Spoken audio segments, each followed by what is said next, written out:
สำหรับ EP นี้เขาจะมาสอนเกี่ยวกับการเพิ่มแอดมินเขาไปเป็นผู้ควบคุมหรือผู้ดูแลในเพจของเราหรือว่าภาษาบ้านๆเราเอิ้นกันทั่วไปว่าเพิ่มผู้ดูแลเพจเนาะสำหรับการเพิ่มแอดมินเขาในเพจเรานี้จะมีอยู่2หา3ระดับก็คือจะเพิ่มเข้ามาเฉพาะใช้งานบ่หรือว่าเพิ่มเฉพาะเข้ามาในการตอบแชทการโพสต์แล้วก็เบิ่งข้อมูลเชิงลึกทั่วไปและแบบอีกแบบหนึงก็คือเพิ่มเข้ามาให้เป็นแอดมินหลักสมบูรณ์ในเพจของเราเนาะคือ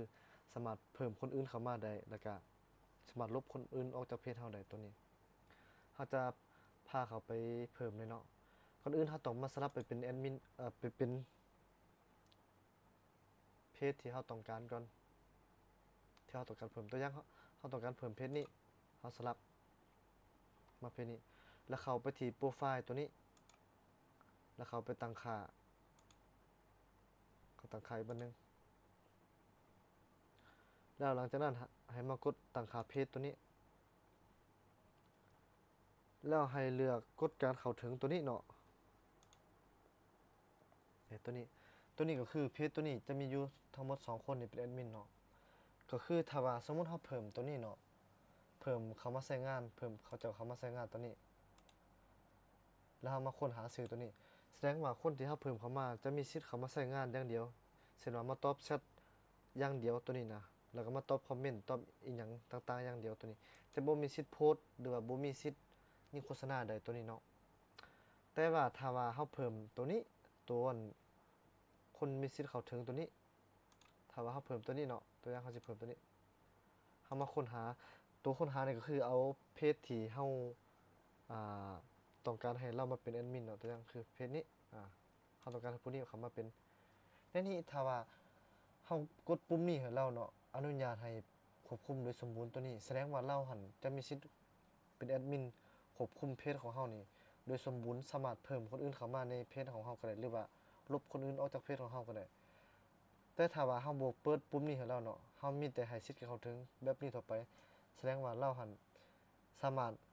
เข้าถึงข้อมูลเชิงลึกสามารถสร้างโฆษณาสามารถเฮ็ดกิจกรรมของชนชมแล้วก็ข้อความการโทรเนื้อหาหยังเราสามารถเฮ็ดได้หมดแต่บ่สามารถลบหรือว่าเพิ่มแอดมินคนอื่นได้เนาะในนี้เราแนะนำว่าในเพจหนึงของเรานี่เนาะเราแนะนำว่าอยากให้มีหรือว่าอยากให้เพิ่มเป็นแอดมินสมบูรณ์หั่นจัก2เพจหรือ3เพจเนาะเพื่อเป็นสำรองในกรณีที่ว่าเฟซหลักที่เราเป็นแอดมินของเพจนี้มันถูกลบไปเนาะหรือระบบมันลบไปแล้วพวกที่เป็นแอดมินอยู่ในนั้นที่เราเพิ่มเข้ามาหั่นเขาจะบ่ได้เป็นแอดมินสมบูรณ์มันจะบ่สามารถเพิ่มคนอื่นเข้ามาเป็นแอดมินได้อีกเนาะฉะนั้นแล้วเราควรมีแอดมินที่สมบูรณ์เพิ่มเข้ามาอยู่ในเพจเราจัก2-3คนไว้สำรองไว้ก็ได้เนาะถ้าว่าในกรณีที่ว่าเพจหนึงหั่นถูกลบไปแล้วก็ยังเพจอีกเพจหนึงเนาะสามารถเพิ่มให้มันสามารถเพิ่มแอดมินได้คือตัวนี้จะเป็นเฟซสำรองของเราเนาะเราจะเพิ่มให้เป็นสมบูรณ์เลยเพราะว่าเราจะเป็นสำรองไว้เนาะแล้วนี่เราก็กดให้สิทธิ์กันเข้าถึงตัวนี้ก็คือมันจะให้ใส่รหัสผ่านของเราตัวเนาะรหัสผ่าน Facebook ตัวที่เราเพิ่มนี้บ่แม่นรหัสผ่านของอัน Facebook อีกที่เราจะเพิ่มเด้อรหัสผ่านของ Facebook ที่เราเป็นแอดมินอยู่ตอนนี้นี่ตัวนี้นะใส่รหัสเข้าไป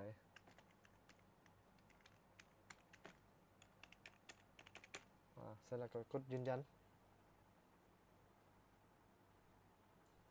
เมื่อเรากดยืนยันแล้วปุ๊บเนาะมันก็จะเด้งข้อความตัวนี้ไปหาเราเนาะหา Facebook ตัวนี้นี่มันจะบอกว่าคำเชิญจะหมดอายุภายใน30วันหลังจากนั้นเราก็ไปเบิ่งเฟซตัวนี้เนาะเฟซตัวนี้ว่าข้อความมันมาหาไสข้อความมันจะมาหาอยู่นี้อยู่บนแจ้งเตือนนี้เรากดไปเบิ่งได้เห็นบ่มันจะขึ้นแบบนี้ว่า Facebook ตัวนี้นี่เนาะเชิญให้คุณจัดการเพจของสุขสาครสอนยิงโฆษณาตัวนี้เนาะเราก็กดเข้าไปเบิ่งมันก็จะมีคำว่าตรวจคำเชิญตัวนี้เราก็กดแล้วก็ถัดไปแล้วก็เราก็ยอมรับว่าเราจะเข้าเป็นแอดมินตัวนี้ยอมรับถ้าว่าของไผขึ้นแบบนี้เนาะก็คือระบบมันจะให้ยืนยันอีกเทื่อนึงเนาะคือระบบมันจะให้ยืนยันเลข OTP ไปหาอีเมลตัวนี้ถ้าว่าเฮ เฮาบ่มีตัวนี้เฮาลองเบิ่งวิธีอื่นตัวนี้เนาะเฮาลองเบิ่งข้อมูลตัวที่เฮามีอยู่นี้มันส่งที่ OTP มาหาข้อมูลพวกนี้เนาะคือพวกนี้จะบ่อยู่จักอันแล้วเนาะคือเฮายังมีอีเมลอีกตัวหนึงอยู่นี่เนาะเฮาจะกดเลือกดำเนินต่อตัวนี้เขาจะมี3ตัวนี้ที่เฮามีอยู่เฮาก็กดเบิ่งใส่ตัวนี้เลือกอีเมลที่เฮาคิดว่าเฮายังมีอยู่เนาะคือมันจะแสดงอักษรตัวทางหน้าหรือตัวทางท้ายเนาะตัวนี้ก็คือเฮามีอยู่ตัวนี้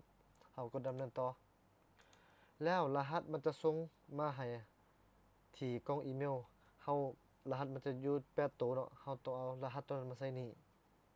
ถ้าว่ายังบ่ได้รับให้เฮากดรับรหัสใหม่คือวิธีคือตัวนี้เนาะมันจะขึ้นเฉพาะของบางเฟซเนาะบางเฟซมันก็บ่ขึ้นให้ใส่ตัวนี้เนาะมันก็กดรับแล้วก็ได้เลยโอเคตอนนี้ของเฮาส่งมาแล้วเฮาก็มีแต่เขียนรหัสใส่ตัวที่มันส่งเข้าในกล่องอีเมลของเฮาหั่น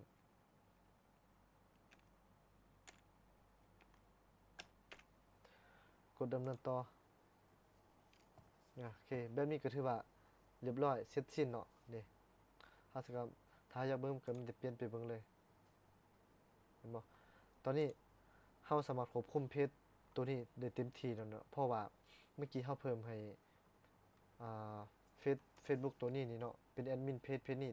สมบูรณ์ 100% เนาะเฮาจะโพสต์หรือว่าจะยิงโฆษณาจะเฮ็ดหยังได้หมดเลยตัวนี้เนาะเฮาจะเพิ่มแอดมินก็ได้หมดเลยเนาะเฮามาลองเพิ่มเบิ่งเฮาตั้งค่า